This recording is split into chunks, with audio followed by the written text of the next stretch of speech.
Hi friends, welcome to my channel. இன்றைக்கி நம்ம இனிக்கும் கணிதம் அப்படின்ற ஃப்ரீ டெஸ்ட் பேட்ச் வந்து நம்ம கனெக்ட் பண்ணிட்டுருக்கோம் குரூப் 4 குரூப் 2 ப்ரிலிம்ஸ்க்காக. ஸோ இன்றைக்கி அதில் பார்ட் 2 வீடியோ வந்து பார்க்க போகிறோம். ஆல்ரெடி நம்ம பார்ட் 1 வீடியோவில் டைப் 1ல் ஒரு 5 சம்ஸ் வந்து கம்ப்ளீட் பண்ணி கொடுத்துருக்கோம். இன்றைக்கி வந்து டைப் 2 வந்து பார்க்க போகிறோம். ஸோ கணிதம் ஃப்ரீ டெஸ்ட் பேட்ச்சில் கொடுக்குற சம்ஸ் மட்டுமே நம்ம எக்ஸாமுக்கு வந்து போதுமானதாக இருக்கும். இதை நீங்கள் கடைசி வரைக்கும் ஃபாலோ பண்ணிங்க அப்படின்னா இந்த சம்ஸ் மட்டும் பார்த்தா போதும். மேக்ஸுக்காக வேறு எந்த மெட்டீரியலுமே தேடி அலைய வேண்டிய அவசியம் இல்லை. ஸோ வாங்க வீடியோக்குள்ளே போயிடலாம். ஸோ இன்றைக்கி வந்து டைப் 2 வந்து பார்க்க போகிறோம். டைப் 2 என்ன அப்படின்னா PNR இந்த மாதிரி ஏதாச்சும் கேட்பாங்க. நம்ம ஆல்ரெடி பார்த்துருக்கோம். எஸ்ஐக்கு வந்து நமக்கு என்ன ஃபார்முலா அப்படின்னா SI = PNR/100 அப்படின்னு சொல்லுவோம். ஸோ இந்த ஒரு ஃபார்முலா வச்சு தான் தனி வட்டி ஃபுல்லாகவே நம்ம வந்து பண்ண போகிறோம். இப்போ டைப் 2ல் PO NO RO கேட்டாங்கன்னா, அதாவது அசலோ ஆண்டுகளோ இல்லை வட்டி வீதம் இது மாதிரி கேட்டாங்க அப்படின்னா நம்ம டைப் 2 தான் யூஸ் பண்ண போகிறோம். அதுக்கு இந்த ஃபார்முலா மட்டும் தான் யூஸ் பண்ண போகிறோம். வாங்க கிவன் டேட்டா எழுதிடலாம். ஸோ கிவன் பார்த்தீங்கன்னா என்ன கொடுத்துருக்காங்க, அசல் ரூபாய் 6000. அப்போ அசல்னா P = ரூபாய் 6000 7 ஆண்டுகளில். அப்போ N = 7. கிடைக்கும் தனி வட்டி இங்கே பாருங்கள், தனி வட்டி கொடுத்துட்டாங்க. தனி வட்டி எவ்வளோ கொடுத்துருக்காங்க, ரூபாய் 3780 கொடுத்துட்டாங்க. எனில் வட்டி வீதம் என்னன்னு கேட்டிருக்காங்க, R = என்னன்னு கேட்டிருக்காங்க. ஸோ டைப் 1 சம்மில் பார்த்தா நம்மளை SI தான் கண்டுபிடிக்க சொல்லுவாங்க. டைப் 2ல் SI கொடுத்துட்டு நமக்கு PO இல்லை NO இல்லை RO இதில் ஏதாச்சும் வந்து கேட்பாங்க. ஸோ இப்போ நம்ம அப்படியே சப்ஸ்டிட் பண்ண வேண்டியதான். SI எவ்வளோ கொடுத்துருக்காங்க, 3780. PO எவ்வளோ கொடுத்துருக்காங்க, 6000. N எவ்வளோ கொடுத்துருக்காங்க, 7. R கேட்டிருக்காங்க. அப்படியே வச்சுப்போம், /100. ஸோ இப்போ இதை நம்ம அடித்து போட்டோம் அப்படின்னா நமக்கு வந்து ஆன்சர் வந்து கிடச்சிரும். இங்கேயே அடிச்சிடலாம். 2 0க்கு 2 0 கேன்சல். மீதி 3780 60 × 7 × 6ன்னு இருக்குது. ஸோ அப்போ R என்ன வரும், 3780. இங்கே மல்டிபிள்கிறது கீழே வந்துச்சுன்னா டிவைடில் போகும். 60 × 7. இதை நம்ம அடித்து போட்டோம் அப்படின்னா நமக்கு வந்து ஆன்சர் வந்து கிடச்சிரும். இந்த ஒரு 0க்கு ஒரு 0 கேன்சல் பண்ணிடலாம். 6ஆம் வாய்ப்பாட்டில் 1 6 6 6 6 36 மீதி 1 3 6 18 63/7 இருக்குது. 1 7 7 9 63. அப்போது 9%. அப்போ நமக்கு என்ன கிடச்சிருக்கு, R வந்து 9% கிடச்சிருக்கு. ஸோ இதுதான் வந்து டைப் 2 மாடல். இது மாதிரி தான் எல்லாமே கேட்க போகிறாங்க. இப்போ R கேட்டிருக்காங்க. இது ஒரு டைப் ஆஃப் ப்ராப்ளம். இப்போ அடுத்த சம் பார்க்கலாம். ஒரு ஆண்டிற்கு 5% தனி வட்டி வீதத்தில் 5 ஆண்டுகளுக்கு தனி வட்டி ரூபாய் 5 எனில் அசல் எவ்வளவுன்னு கேட்டிருக்காங்க. So given எழுதிடுவோம். 5% எப்பவுமே சதவீதத்தில் கொடுத்தாங்க அப்படின்னாலே அது வட்டி விகிதம் R தான். 5 ஆண்டுகள் கொடுத்துட்டாங்க. N = 5 years கொடுத்துருக்காங்க. தனி வட்டி எவ்வளோ கொடுத்துருக்காங்க, ரூபாய் 5. தனி வட்டினா SI = ரூபாய் 5 கொடுத்துருக்காங்க. இங்கே என்ன கேட்டிருக்காங்கன்னா அசல் கேட்டிருக்காங்க. P என்ன அப்படின்னு கேட்டிருக்காங்க. ஸோ ஆஸ் யூஷுவல் நம்ம ஃபார்முலா SI = PNR/100. P தான் நம்ம கேட்டிருக்காங்க. தனி வட்டி நமக்கு SI எவ்வளோ கொடுத்துருக்காங்கன்னா 5ன்னு கொடுத்துருக்காங்க. P நம்ம கேட்டிருக்காங்க, அப்படியே வச்சுக்கலாம். N வந்து 5ன்னு கொடுத்துருக்காங்க. Rம் 5ன்னு கொடுத்துருக்காங்க. /100. இப்போது இதை அடிச்சுக்கலாம். 1 5 5 25 100. 1 5 5 4 5 20. இப்போது 5P/4 இருக்குது.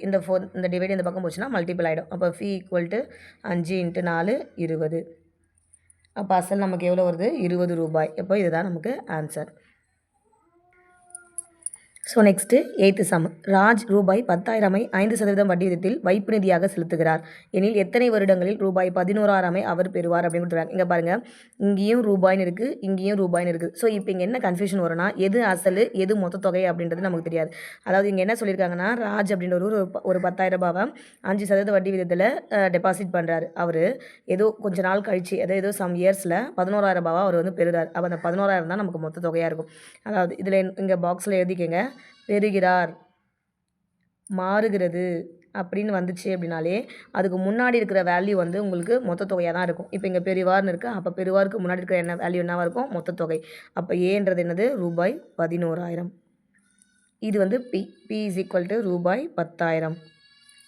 R எவ்வளோ கொடுத்துருக்காங்க, 5% இருக்காங்க. இது பாக்ஸ் போட்டு வச்சுங்க. பெறுகிறார், மாறுகிறது அப்படின்னு வந்துச்சுனாலே அதுக்கு முன்னாடி இருக்கிற ரூபாயோடைய வேல்யூ வந்து எப்பயுமே ஏவாக தான் இருக்கும். அப்போ என்ன தான் என்னன்னு கேட்டிருக்காங்க. ஸோ ஆக்சுவல் SI = PNR/100 அப்படின்ற ஃபார்முலா தான்.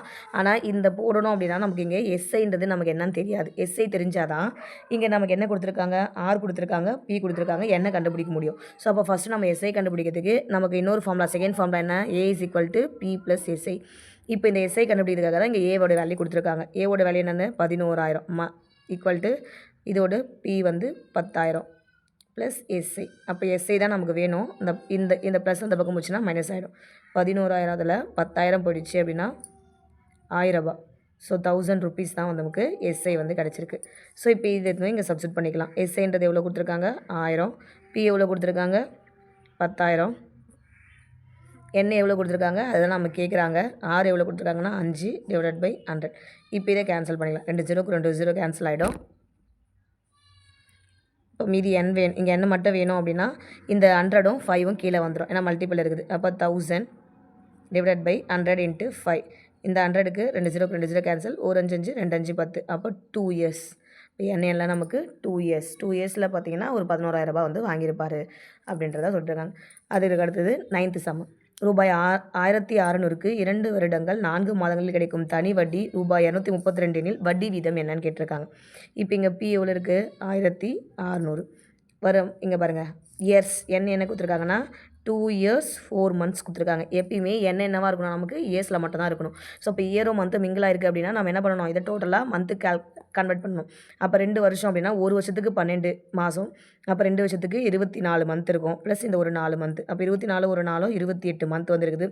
அப்போ இதை நம்ம என்ன பண்ணணும், இயருக்கு கன்வெர்ட் பண்ணோம்னா டிவைடட் பை 12 போடுவோம். ஏன்னா 1 year is equal to 12 months. அதனால் டிவைடட் பை 12 போட போகிறோம். அப்போ இதை அடிச்சிடலாம். 2 12 14 2 28, 3 2 6 7 2 14. அப்போ 7/3 இயர்ஸ் வந்து நமக்கு வந்திருக்கு.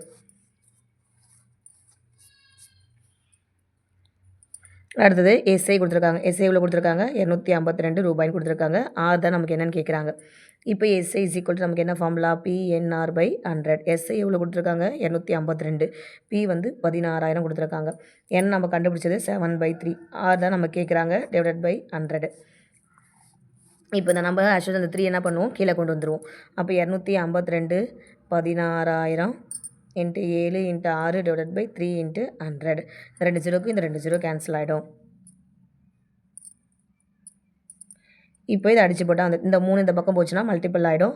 அப்போ 252 இன்ட்டு 3 டிவைடட் பை, இது மல்டிபிள் இருக்கிறது டிவைடில் வரும், 160 இன்ட்டு 7 ஈக்குவல் டு 6ன்னு வந்துருச்சு. இப்போ நம்ம இதை அடிக்கணும். இப்போ ஒரே 7 இது ஏன்னா வாய்ப்பாடு வச்சுன்னா 3 21 மீதி 4 6 42 அப்படின்றது வரும். திரும்பவும் 2ஆம் வாய்ப்பாடில் எதை அடித்தோம் அப்படின்னா 8 2 16 0 1 2 மீதி 1 8 2 16 அப்படின்றது வருது. திரும்பவும் 2ஆம் வாய்ப்பாடில் 42 9 2 18 அப்படின்றது வரும். அப்போது 9 இன்ட்டு 3 டிவைடட் பை 40 அப்படின்றது வந்து இருக்குது. ஸோ இதுக்கு மேலே இதை அடிக்க முடியுமானா அடிக்க முடியாது. அப்போது R equal to 9 into 3 divided by 40. 27 by, ஒரு நிமிஷம், சாரி ஃப்ரெண்ட்ஸ், இங்கே 1600 தான் கொடுத்துருக்காங்க கொஷினில். அப்போ நான் இங்கே வந்து 16,000 எழுதிட்டுருக்கேன். அப்போ இங்கே ஒரு 0 வராது, இங்கேயும் ஒரு 0 வராது, அதாவது இங்கே இந்த 160 வராது, இங்கே வந்து 16 மட்டும்தான் வரும். அப்போ இது 8 2 16 ஆகிடும். அப்போ இங்கே 4 மட்டும் தான் வரும். அப்போ இங்கேயும் இந்த 0 வராது. அப்போ 4 அடித்தோம்னா 27/4. இது டிவைட் பண்ணோம் அப்படின்னா நமக்கு என்ன வரும் அப்படின்னா 27 4ஆல் டிவைட் பண்ண போகிறோம்.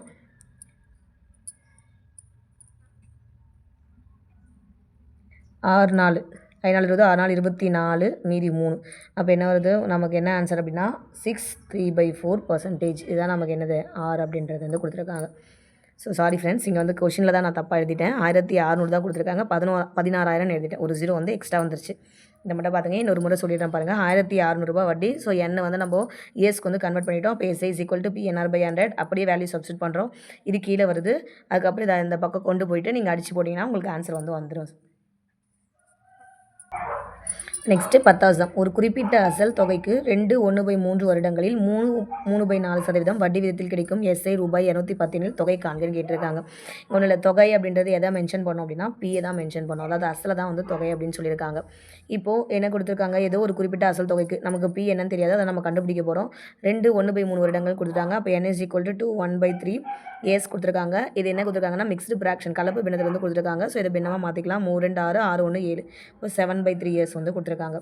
ஆர் எவ்வளோ கொடுத்துருக்காங்க? 3/4% கொடுத்துருக்காங்க. இதையுமே நம்ம பின்னமாக மாற்றிக்கணும். 4 3 12 12 1 3 15/4%. ஸோ நெக்ஸ்ட் என்ன கொடுத்துருக்காங்க, எஸ்ஐ இஸ் ஈக்குவல் டு ரூபாய் 210 கொடுத்துருக்காங்க. அப்போனா பி எவ்வளோ அப்படின்னு கேட்டிருக்காங்க. எஃப்யூஷுவல் PNR/100. எஸ்ஐ நம்ம கொடுத்துட்டாங்க 210, பி தான் கேட்குறாங்க, அதனால் அப்படியே வச்சுப்போம். என் எவ்வளோ கொடுத்துருக்காங்க அப்படின்னா 7/3 கொடுத்துருக்காங்க, ஆர் வந்து 15/4 கொடுத்துருக்காங்க, /100. இந்த 3யும் 4ம் கீழே வரப்போகுது. அப்போ P × 7 × 15 /3 × 4 × 100 210. இப்போ இதை அடித்தோம் அப்படின்னா நமக்கு வந்து ஆன்சர் வந்து கிடச்சிரும். இங்கே பாருங்கள், 3 15 25 வந்து 100 அப்படின்னு வந்துருச்சு. ஸோ அப்போது இந்த 3க்கு இந்த 3 வந்து கேன்சல் பண்ணிடலாம். அப்போ மீதி என்ன இருக்குன்னா P × 7 / 4 × 20 = 210 அப்படின்னு சொல்லிட்டு இருக்குது. ஸோ அப்போ நமக்கு என்ன கேட்குறாங்க அப்படின்னா P மட்டும் தான் கேட்குறாங்க. இப்போ P இங்கே வேணும் அப்படின்னா 210 × 4 × 20 / 7 ஆகிடும். ஸோ ஒரு 2 இப்போ 3 21 30ன்னு வரப்போகுது. ஸோ இதை மொத்தத்தையும் நம்ம மல்டிபிள் பண்ணோம் அப்படின்னா நமக்கு ஆன்சர் வந்து கிடச்சிரும். ஸோ 30 × 4 × 20 அப்படின்னு சொல்லிட்டு இருக்குது. 4 2 8 வரும். அப்போ இந்த 0 அப்படியே சேர்ந்துடும். இங்கே 30ன்னு வரப்போகுது. இது 2 3 24, இந்த 2 0 அப்படியே வரப்போகுது. ஸோ அப்போது 2400 தான் வந்து நமக்கு ஆன்சர். இப்போ P எவ்வளோ கிடச்சிருக்கு, அந்த தொகை எவ்வளோ அப்படின்னா 2400 அப்படின்றது வந்து கொடுத்துருக்காங்க. சரி, டைப் 2 ப்ராப்ளம்ஸ் வந்து இவ்வளோ தாங்க. ஸோ எஸ்ஐயில் அப்படின்னு எஸ்ஐ கொடுத்துட்டு PNRல இதில் ஏதாச்சும் 2 கொடுத்துட்டு ஏதாச்சும் 1 வந்து கேட்பாங்க. இதுதான் வந்து டைப் 2 பேசிக்கான ப்ராப்ளம்ஸு. ஸோ இதை தவிர்த்து வேறு எதுவுமே கேட்க போகிறதில்ல. டைப் 2ல் இருக்கிற எல்லா சம்ஸுமே ஓவர் ஆயிடுச்சு. உங்களுக்காக 2 ஹோம்ஒர்க் வந்து எடுத்துகிட்டு வந்திருக்கேன். இந்த ஹோம்ஒர்க்கை நீங்கள் ட்ரை பண்ணி பாருங்கள். ஆன்சர் என்ன வருதுன்னு சொல்லிட்டு கமெண்ட் செக்ஷனில் டைப் பண்ணுங்கள். இந்த வீடியோ உங்களுக்கு பிடிச்சிருந்தா சப்ஸ்கிரைப் பண்ணுங்கள், லைக் பண்ணுங்கள், ஷேர் பண்ணுங்கள். Thank you friends.